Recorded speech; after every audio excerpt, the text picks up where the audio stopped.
I'm in Greenville now, tackling your questions with Dr. Cedrek McFadden, our 7 News medical expert. We're getting a lot of questions on the 7 News Facebook page. We're going to start off with Betty, who is asking, I'm high risk for getting this virus. I'm on oxygen, she says. She has heart problems, asthma, other things. She hasn't been out of the house in 8 weeks. When will it be safe for her to be around people again? Family members bringing her stuff. She gets it off the porch. But when can she get around people again? Great question, and a really hard question to give a direct answer to. I think that's going to be based on the regions. Different cities, different states are going to have different approaches about when that time is going to be. And for people that are high risk, that also may have some influence because they may even have a more prolonged reentry into what normal life may be. So not a direct answer to that, but again, that's going to take some time, and we'll see as we get more data and see some of those numbers that come in with testing. And maybe is it something that we should check with our own doctor about, like to, get their gauge on, they know your vulnerabilities, they may know what your best situation might be? Especially as we talk about when is it safe to re-enter into spaces with our family or with our friends or back into the community. Yes.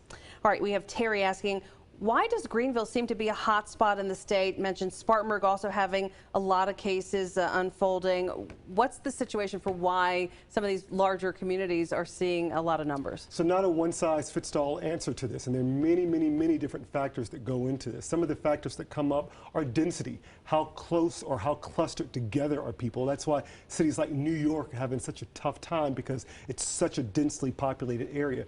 But the other factors that come up is what are the ages in that population? What are the other health challenges that those people may have, whether it's diabetes, whether it's smoking, whether it's heart disease?